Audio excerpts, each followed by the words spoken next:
हो ही नहीं सकते। मेरे घर में जब मेरी पहली बेटी पैदा हुई, मैं बड़ा खुश हुआ। और खुश होना भी जब पहली बार बाप बना था साहब, और पहली बार किसी चीज का जो अनुभव होता है वो बड़ा जबरदस्त होता है। मैं तो बड़ा खुश हुआ कि मेरे घर में बेटी पैदा हुई है, और सर्टिफिकेट भी था कि मैं बाप बन गया। ये सर्टिफिकेट भी था। खैर 2 साल बाद मेरे घर में एक और बेटी आ गई।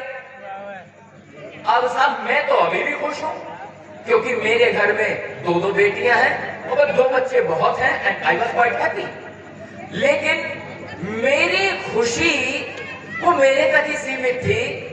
मेरे घर में मेरी माँ, मेरी बहन, मेरी चाची, उन सबके मुंह मुरझाए हुए थे। मेरी चाची गई, लोना लवारा सा हो जाता तो ढक्कन लग जाता। आप समझ रहे हैं? If this is a kind of a thought process of the society, how is it possible we are going to survive in a competitive world, in digital world? This is not possible at all. अगर इस तरह का thought process आज भी है तो हम जय भीम वाले हो ही नहीं सकते, किसी सूरत में नहीं होते जय भीम वाले। हमें हक ही नहीं है, क्योंकि हम बाबा साहब की बनाई हुई व्यवस्था को नहीं मानते। जानते बाबा साहब की बनाई व्यवस्था क्या है? ये जो मेरी बहनें बैठी है ना, विशेष रूप से आपके ऊपर सबसे बड़ा एहसान बाबा साहब का है। आपको जानकर हैरानी होगी, आपको बाप की प्रॉपर्टी में चवन्नी का भी हक नहीं था, चवन्नी का भी। और जानते हो हक किसने दिया? हमारे बाप ने। बाबा साहब डॉक्टर भीमराव अंबेडकर ने आपको बाप की संपत्ति में भी हक दिया 1, और ससुर की भी मिलेगा 2। बाप का तो मिलेगा, ससुर का भी मिलेगा। छोरों का फायदा या छोरियों का? हमारी छोरी किसी से कम है के? ये थ्योरी किसकी है? बाबा साहब की। तो महिलाओं को अगर किसी ने बढ़ाया तो बाबा साहब ने बढ़ाया, लेकिन इन महिलाओं ने मुझे दुखी कर रखा। इन्होंने मुझे दुखी कर रखा है। जिंदगी के 18 साल लगा दिए मैंने इनके दिमाग में से पाखंड खत्म करने में, पर ये मान के राजी नहीं, ये मान के राजी नहीं। ये फिर भी घूम फिर के चली जा हनीप्रीत के पापा के पास, ये घूम फिर के वहीं चली जा, और वहां जा करके कुछ सीखने को नहीं मिल रहा है। केवल घर में कलह, राग, कलेश यही बढ़ रहा है। लेकिन वहां से क्या क्या सीख करके आ रही हैं और हो क्या रहा है वो मैं बता रहा हूं, क्योंकि इन्होंने हमें जो पढ़ाया हमने वो पढ़ लिया। चाहे हमारी बहनें हो, चाहे हमारे बेटे बच्चे हो, स्कूलों में जो इन्होंने पढ़ा दिया। अब स्कूलों में पढ़ाया क्या? चमत्कार। इन्होंने स्कूल में क्या पढ़ाया? ध्यान से सुनना। स्कूल की किताबों में इन्होंने पढ़ाया कि एक व्यक्ति जो राजा है वो अपनी बहन की शादी कर रहा है। ध्यान से सुनना भाई, एक काम करो, या तो तुम बोल दो या ध्यान से बात इतनी है, बात खोपड़ी में बदल जाए, बन्ना बदल, जीवन निकल जाए, बदल जाए। तो एक राजा की बहन की शादी कर दी, अब बहन को छोड़ दिया,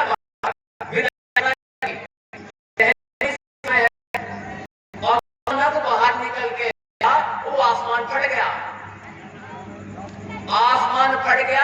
से राजा ऐसे पे, तुर्री पे, माइक पे कोई थे, ऊपर से आवाज आई, राजा का कंस। उसने कहा, हे मथुरा के राजा का, तू जिस बहन का विवाह करके इतना है, इसका याद उसी का बेटा तेरी हत्या करेगा। और भाई साहब ये वाली बात सुन के राजा के फेफड़े फूल गए। चिमटे टेढ़े हो गए, कुत्ते फेल हो गए, फेफड़ों में पानी भर गया कि गुरु ये तो मामला खराब है। मैंने तो काम कर दिया, दिखे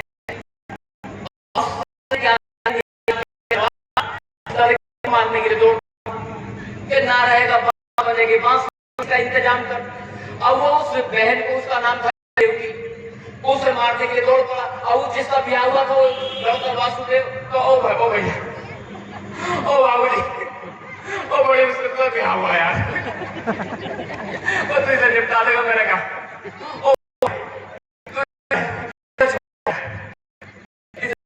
तो ना निपटा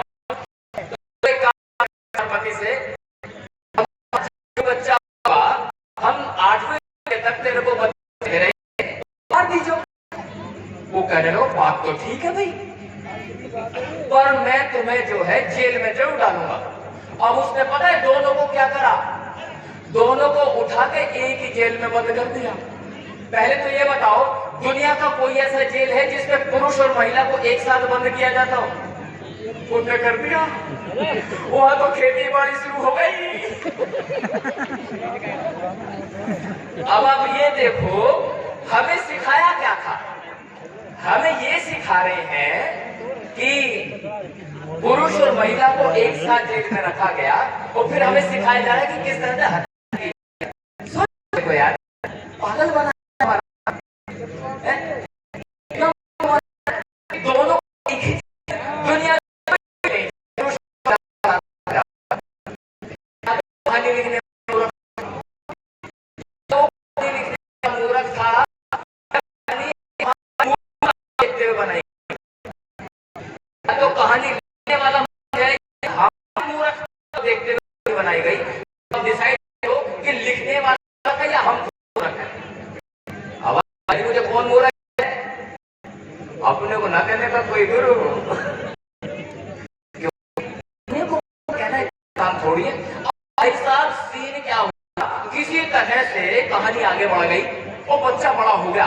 टीवी में भी देखा होगा, बीच की कहानी नहीं बताऊंगा, कहानी दूसरी जगह लेके जाऊंगा। वही लड़का जो 8वां होना था वो बच गया किसी तरह से, कोई सिस्टम लगा, टेकड़म लगा, वो टेकड़म अभी नहीं बताऊंगा, और बड़ा हो गया बच्चा। और बड़ा हो गया तो एक ऐसी कहानी जुड़ गई, वो किसी दूसरे परिवार से जुड़ा। एक बहन थी, वहां वो लड़का भी जो बड़ा हो, अब उंगली में कुछ लग गया, अब कुछ उंगली में खून निकलने, जन कहा उंगली, जन क्या कर रहा था, उंगली में खून निकल गया। अब जब खून निकल गया तो से वो जो बहन थी, उसने अपने धोती का एक गत्ता फाड़ दिया, उफाड़ के उसकी उंगली में बांध दी, और कुछ ऐसे बांध दी पट्टी यहाँ तक आ गई। और कह लो तो कहते पहुंची बांध दी, पहुंची पहुंची समझ गए।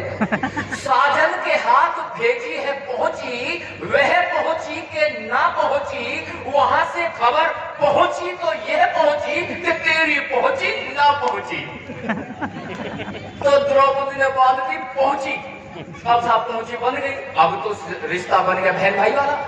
पहले तो मुंह बोली, जब तो पक्का हो गया एकदम ओके टेस्टेड। अब सीन फिर बदल गया। अब सीन कुछ ऐसा आया, वो महिला, उस महिला को उसके पति ने, उससे पहले एक बात बताओ, मेरा नाम सतीश बौद्ध है और मैं गाजियाबाद से आया। अगर मैं अपनी घरवाली को सरिता बौद्ध, उनको जुए में दांव पे लगा दूं, तो बताओ मेरा चरित्र आपके लिए कैसा हो जाएगा? बढ़िया, घर ही बुरा हो जाएगा भाई। तो आदमी बेकार है, बताओ घरवाली को जुए में लगा रहा, तो रुपया लगा, पैसा लगा, बर्तन भांडे लगा, जमीन जायदाद लगा, घरवाली, मजाक चल रहा है क्या? कितना बड़ा अपमान है नारी जाति का, एक महिला का नहीं, पूरी नारी जाति का अपमान है। और उसके पति को कहते थे धर्मराज, उसने द्रौपदी को जुए में लगा दिया दांव पे। एक बात बताओ, नारी का कितना बड़ा अपमान आज तक, जब से 5000 साल पुराना आपका इतिहास है, 5000 साल पुराने से कह रहा हूं, 2500 साल पुराना बुद्ध का धर्म और 5000 साल पुरानी बौद्ध संस्कृति, अगर यकीन नहीं आ रहा तो सिंधु घाटी सभ्यता में खुदाई में निकला हुआ जो जिसे आप सतिया कहते हो, क्या कहते हैं उसे हिंदी में, जिसे आप सतिया कहते हो या दूसरा नाम है उसका, हाँ मतलब दिमाग में नहीं आ रहा, बताऊंगा। जिसे आप घर में सतिया बनाते हो, आज भी नहीं बनाते क्या ऐसे करके, वो आपकी संस्कृति हिंदुओं की नहीं है। हेलो, सातिया बनाते हो जो है ना, वो निकला था खुदाई में। धम्मचक्र निकला था खुदाई में, धम्मचक्र निकला खुदाई में। हाथी निकला था, हाथी के मोहरे निकली खुदाई में। तो बौद्ध संस्कृति 5,000 साल पुरानी, इसलिए मैंने कहा 5,000 साल पुराने आपके इतिहास में आपका कोई एक महापुरुष तो छोड़ दो, कोई एक इंसान का नाम बताओ जिसने अपनी घरवाली को जुए पे लगाया।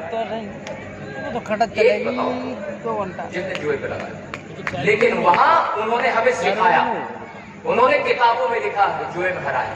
चलो, जुए में दांव पर लगाने वाले सवर्ण थे, जुए में महिला को हारने वाले सवर्ण थे, और जुए में महिला को जीतने वाले सवर्ण थे, और जुए में महिला को जीत कर खड़े दरबार में नंगा करने वाले सवर्ण थे। शूद्र नहीं थे, वो शूद्र कदापि नहीं थे। महिला को जुए में दांव पे लगाया तो सवर्ण ने लगाया, जुए में हारा तो सवर्ण ने हारा, जुए में जीता तो सवर्णों ने जीता, और महिला को नंगा किया तो सवर्णों ने नंगा किया। मैंने जब उस महिला के वस्त्र हरण किए जा रहे थे तब वो 8वां बच्चा आया। एक बात बताओ, मेरी सगी बहन की तो बात छोड़ दो, अगर कोई मेरी मुंह बोली बहन है, इस मंच पे ये मेरी मुंह बोली बहन है, अगर इनके साथ भी कोई अभद्रता करे तो यकीन मानिएगा सतीश बौद्ध या तो मर जाएगा या मार देगा। क्लियर, आर पार छोड़ने का नहीं। वो पहुंची वाला भैया पहुंचा हुआ था वहां, वो पहुंची वाला भैया पहुंचा हुआ था। जब उस बहन के कपड़े उतारे जा रहे थे तो उसने एक रैपट नहीं मारा, एक खूंसा नहीं मारा, उसने यूं कर लिया। अब इस हाथ में फैक्ट्री लगी लत्ते बनने की, इसमें से निकल रही धोती, अब धोती हाथ में से जाके निपट रही उस महिला के। अब सोचो, एक तरफ से उतार रहा, एक तरफ से चढ़ा रहा, अब औरत घूमेगी किधर, ऐसे घूमेगी या ऐसे घूमेगी? समझ रहे हो कितना बड़ा अपमान है ये? मैं अगर इनकी बात को सच मान लूं कि हाँ भाई हाथ में से निकल गई, टेक्सटाइल की फैक्ट्री लग गई, इसमें निकल गई साड़ी, इसमें मान लिया, तो ये अपमान नहीं हो रहा था क्या? अरे जाके झेपट मारता, उसमें लेट बजा देता, बाल काट लेता, माता जमीन में पटक के 2-4 लात माता कर देता इंतजाम उसका। इसका मतलब ये हुआ नारी का सम्मान मनुवादी व्यवस्था में कभी भी नहीं था। वो सुन लो, जितने बैठे हुए यहाँ पर, अगर तुम अपने आप को हिंदू मानते हो तो हिंदू होने की कीमत चुकानी पड़ेगी, जो तुम चुका रहे हो। हिंदू होने की कीमत तुम्हें चुकानी पड़ेगी कि सवर्णों के मटके को छूने पर आपको मौत के घाट उतार दिया जाएगा। हिंदू होने की कीमत चुकानी पड़ेगी आपको कि हाथरस में बहन मनीषा का बलात्कार करने के बाद बाप को भी मारा जाता है, मनीषा की हत्या की जाती है, रातों रात चला दिया जाता है। हिंदू होने की कीमत आपको चुकानी पड़ेगी। अगर आप अपने आप को हिंदू मानते हो तो हिंदू होने की कीमत आपको इस तरह चुकानी पड़ेगी कि आगरा में खड़ी हुई हमारी बहन के जिंदा शरीर पर पेट्रोल डाल के आग लगा दिया जाता है। आग लगेगी अगर आप हिंदू हो तो हिंदू होने की कीमत चुकानी पड़ेगी, हिंदू होने की कीमत चुकानी पड़ेगी। अपने आप को बार बार ये कह के अरे क्या चमार वाली बात कर रहा है। हिंदू होने की कीमत चुकानी पड़ेगी। स्कूल कॉलेज में खुल के तुम अपनी जात तक नहीं बता सकते। मेरे मुंह पे बोलो, औकात नहीं तो खुल के बोले कि मैं इस जात का हूं। हिंदू मानते हो ना अपना को, तो चुकाओ कीमत।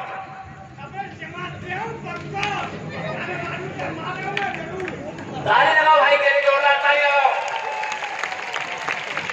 ऐसे युवाओं की जरूरत है।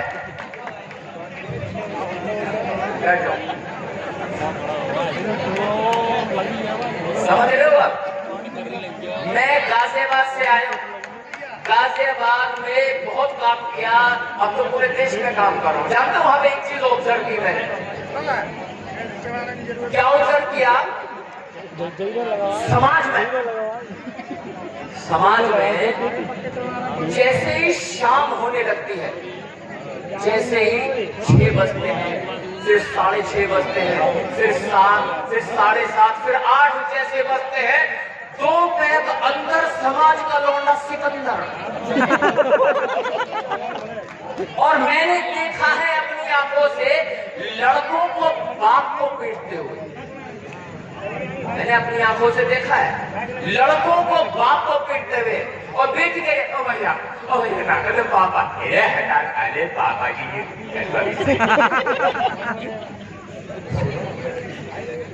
ये है ना, थोड़ा गंभीरता से सोचना। बात हो सकती है हंसी के तरीके से कह रहा हूं मैं, लेकिन बात बड़ी गहरी है यार। केवल हंसी में मत ले जाना इस बात को। मैं केवल हंसी में बता इसलिए रहा हूं ताकि ये बड़ी महंगी बात या खोपड़ी में जाए, इसलिए उस तरीके से बता रहा हूं। Do not go on to the way I am just expressing my own views. उस पे मत जाना, otherwise let me be very honest with you.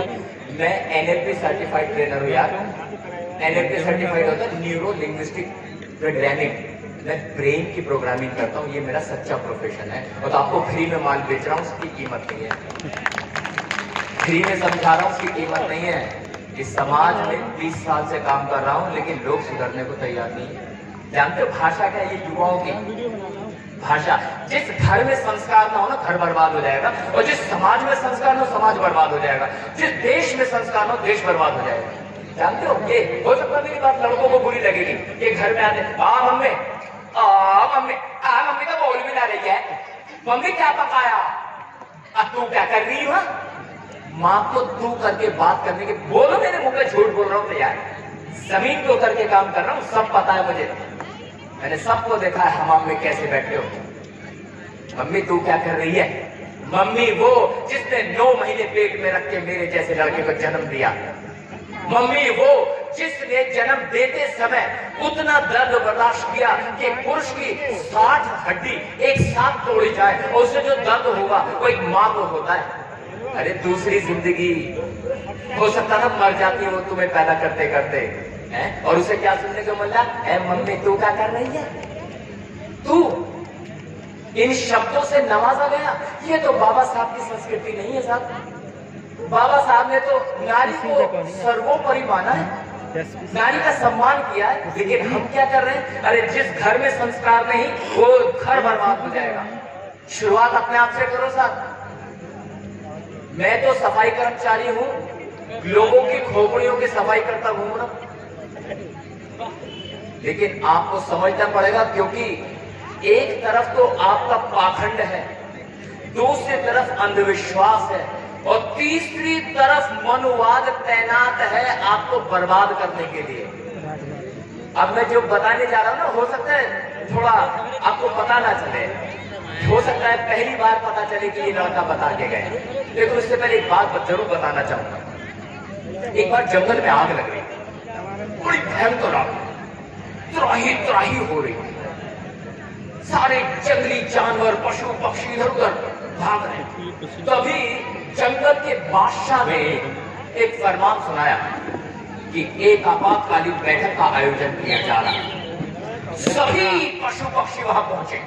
सभाई सबसे कहा गया, साथियों, जितनी विकट परिस्थितियों से आज हम इस जंगल के आग के दौरान गुजर रहे, ऐसी परिस्थितियां हमने कभी भी नहीं देखी। अगर आप इस मुसीबत के समय में एकजुट होकर के इस मुसीबत का सामना नहीं करेंगे, तो यकीन जानिए हमारी नस्लें तबाह हो जाएंगी। तो ये बताएं कि इस आग को बुझाने के लिए क्या कदम उठाए? तो किसी ने कहा, महाराज इस आग के ऊपर रेत डाल दो। किसी ने कहा, हे महाराज इस आग के ऊपर मिट्टी डाल दो। हाथी ने कहा, हे महाराज जंगल के बीचों बीच नदी बहती है, उस नदी से हम सभी अपनी अपनी क्षमता के अनुसार पानी लाएंगे और इस जलती हुई आग पर डालेंगे, आग बुझ जाएगी। सर्वसम्मति से आग के ऊपर पानी डालने की व्यवस्था को स्वीकार कर लिया गया। सभी जानवर पानी लेने के लिए दौड़ पड़े। सभी लाकर पानी डाल देते। एक छोटी सी चिड़िया आपने देखी होगी, कत्थई रंग की, जो बिजली के तारों पे बैठ जाती थी आगे, अब नहीं दिखती, अब नहीं दिखती, क्योंकि 4G और 5G ने सारी की सारी चिड़िया मार दी। वो चिड़िया उड़ के जा रही है, उड़ के जा रही है, उसकी चोंच में पानी है। एक डाल पे कौवा बैठा हुआ है। कौवा कह रहा है, अरे चिड़िया, तेरी बुद्धि खराब हो गई है क्या? तेरा वजूद ही क्या है? इस इतनी जबरदस्त जंगल की आग के ऊपर तू पानी डालना चाहती है? तेरी चोंच में पानी आता ही कितना है, और अगर तूने पानी डाल भी दिया तो उससे फर्क क्या पड़ने वाला है? तू पागल है क्या? तेरा वजूद, अस्तित्व खत्म हो जाएगा। तो जाके आराम कर। चिड़िया बोली, सुनो सुनो चाचा कल्लू, मैं चोंच में पानी भरकर आग पे डालने के लिए इसलिए नहीं जा रही हूं कि मेरे पानी डालने से आग बुझ जाएगी ना, इसलिए नहीं जा रही। मैं अपनी चोंच में पानी भरकर इसलिए जा रही हूं कि जब इस जंगल का इतिहास लिखा जाएगा तो उस इतिहास में मेरा नाम गद्दारों में नहीं, वफादारों में आएगा। इसलिए मैं चोंच में पानी लेके जा रहा हूं। और छोटी छोटी सी चिड़िया अपनी चोंच में थोड़ा सा पानी लाया। हो सकता है पानी डालने से आग नहीं बुझेगी, लेकिन फिर भी मैं आया हूं, क्योंकि जब इस दलित समाज की बर्बादी का इतिहास लिखा जाएगा तो मेरा नाम गद्दारों में नहीं, वफादारों में आएगा कि मैं काम कर रहा था।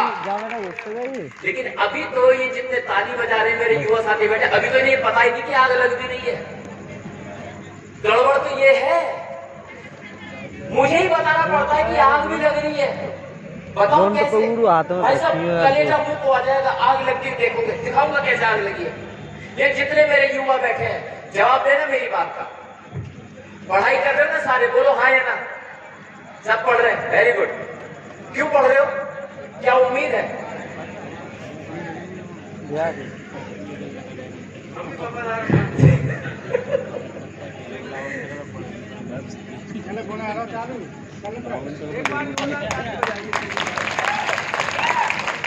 ये जितने मेरे युवा साथी जो पढ़ाई कर रहे हैं ना, ये जानते क्यों पढ़ाई कर रहे हैं? इनके मन में एक उम्मीद है, इनके मन में ये उम्मीद है कि यार पढ़ाई करके है ना हमें नौकरी मिलेगी, नौकरी भी सरकारी। बोलो हाँ या ना, यस और नो। इस उम्मीद के सहारे, इस उम्मीद के सहारे साहब, इस उम्मीद के सहारे आप पढ़ाई कर रहे हो, और हमारे माँ बाप भी इसी उम्मीद के सहारे भेज रहे हैं। और जानते हो ये जो उम्मीद है कैसे पूरी होती है? हमारे बाबा साहब के द्वारा दिए गए आरक्षण की वजह से। एम आई राइट? बोलो, है ना? यही सत्य है। अब इस सत्य की बात सुन लो। जब से ये मनुवादी सरकार आई है ना, भगवाधारियों की, इन मनुवादी गुंडों की सरकार जब से, ये जानते हैं इन्होंने क्या किया? धौलपुर में जो बच्चा पैदा हुआ है उसे आरक्षण मिलता था पूरे देश में। उत्तर प्रदेश में मिलता था, तमिलनाडु में मिलता था, पंजाब में मिलता था, केरल में मिलता था।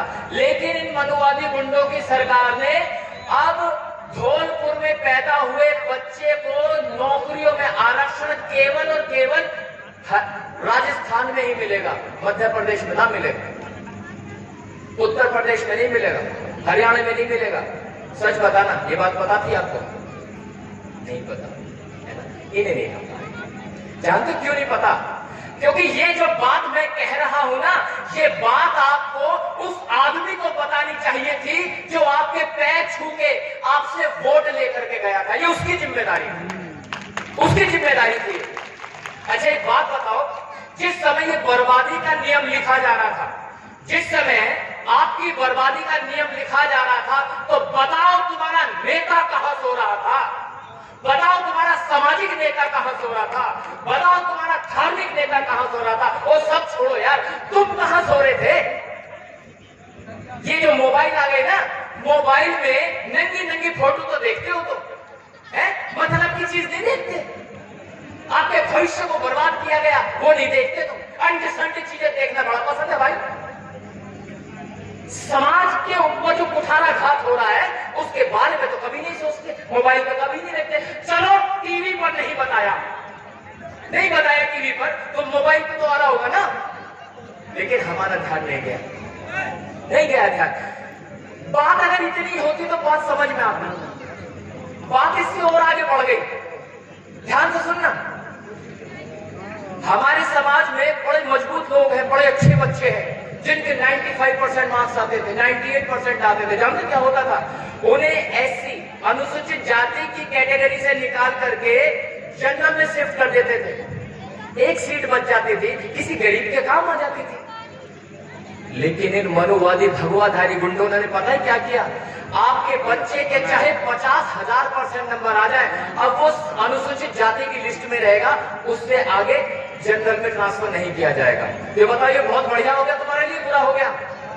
आवाज नहीं आ रही, ये लोग नहीं बोल रहे भाई। अच्छा हुआ बुरा हुआ? बहुत बुरा हो गया भाई। और जब ये बुरा हो रहा था तो तुम्हारा नेता कहां सो रहा था? और सुनो, मैं बता दूं, मैं किसी राजनीतिक दल से नहीं आया, मैं किसी सामाजिक संगठन से भी नहीं आया, न किसी धार्मिक संगठन से आया हूं। मैं तो केवल छोटी सी चिड़िया हूं, आपको सच बताने आया हूं। कंचन भाई ने बुलाया, आगे बताओ इन लोगों को। यार ये बर्बादी का सिस्टम लिखा जा रहा था, बर्बादी का सिस्टम लिखा जा रहा, और इतनी बात हो जाती तो कुछ और था।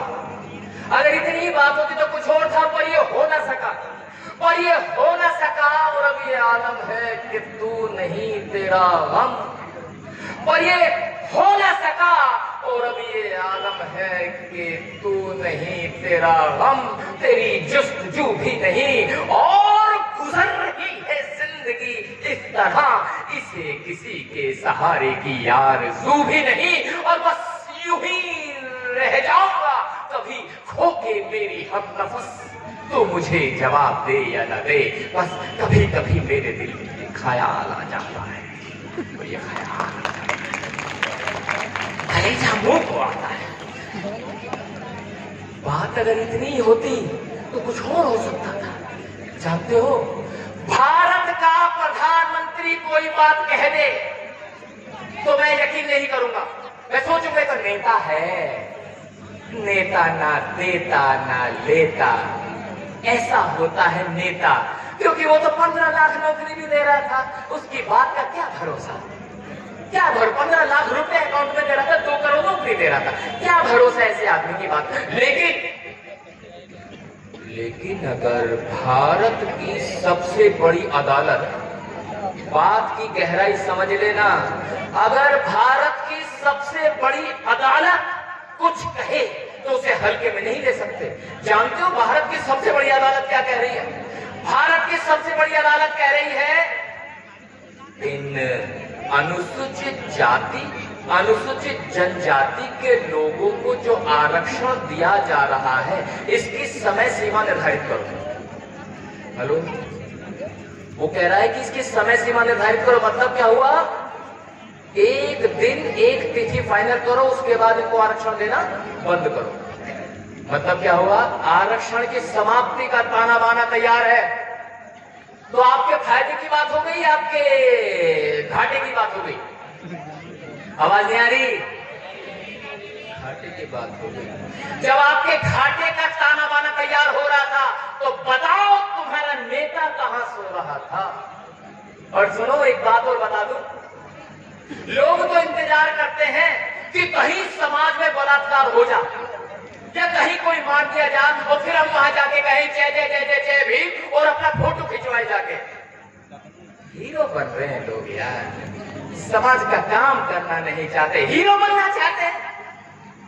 ये जो पोशाक पहन के बैठे हैं, ये कभी हीरो बनते?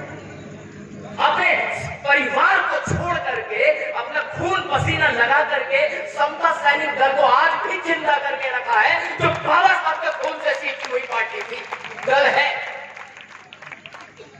और केवल चीखने से मिशन चल जाएगा, केवल फोटो खिंचाने से मिशन चल जाएगा? दुनिया दुनिया भर के तुम्हारे नेता हाथरस गए थे, मिल गया न्याय हाथरस में जाकर, क्या करा? फोटो खिंचवाए, बस केवल फोटो खिंचवाए। जब बर्बादी का ताना बाना लिखा जा रहा है, आया कोई टीवी पर, आया नीले रंग की पैरोकारी करने वाले 36 तरह के लोग, आया एक आदमी टीवी पर आके उसने जो है मनुवादी गुंडों के हलक में हाथ डाल के जवाब फेंकने का काम किया? नहीं किया, क्योंकि वो बसता नहीं है उनके, क्योंकि पढ़ना नहीं है उनको, अध्ययन नहीं करना, केवल हीरो बनना, हीरो बनना है। समाज की चिंता किसी को भी नहीं। संसद में 131 बैठे हुए आपके समाज के, लेकिन सारे के सारे कुत्ते हैं जिनके गलों में अलग अलग पार्टियों के पट्टे पड़े हुए हैं। जब मालिक कहता भोंको तो भोंकता है, मालिक कहता काटो तो वो काटता है। अपने को भी काटते ही है, अपने को तो भगवान भी रहे, पीछे पीछे भागते हैं लोग। आपका ताना बाना अब लग रहा है कि आग लगी हुई है, लग रहा है। बोलो हाँ या ना, बोलो यस और नो, यस और नो, यस और नो, यस। यार तो आप पूछेंगे कैसे? मैं तो चोंच में थोड़ा सा पानी लाया और तुम सारे भी चिड़िया बन के फिर आप बुझ सके। तुम सब ने भी जो आज सुना है, इसे पहले वो गूगल कर लो, इसे सीख लो, समझ लो, टोनक बता के क्या गया, फिर इसी बात को आगे बढ़ाओ। चर्चा का विषय बना दोगे तो बड़ा विषय बन जाएगा, चर्चा का विषय नहीं बनाओगे तो आपकी कोई सुनेगा भी नहीं। आपका आरक्षण खत्म, मेरी गलती है ना। एक नई व्यवस्था और शुरू हुई। आपको बताऊं, देश को नेता नहीं चलाते, देश को चलाते हैं दिल्ली में बैठे हुए सचिवालय में लोग, जिन्हें ज्वाइंट सेक्रेटरी या सेक्रेटरी कहते हैं। वो नियम वो बनाते हैं, क्या बोलते हैं, पॉलिसीज। ये पॉलिसीज बनाते हैं आपके लिए, योजनाएं बनाते हैं आपके लिए। और जानते हो उसमें भर्ती कैसे होती थी? बाबा साहब ने लिखा था संविधान में, यूपीएससी के तहत होगी, तो उसका एग्जाम होगा, रिटन टेस्ट होगा, और उसके बाद जो है इंटरव्यू होगा, इंटरव्यू जो है आपकी जाएगी। आपसे भी समाज का वो नीति कर सकता है, लेकिन जानते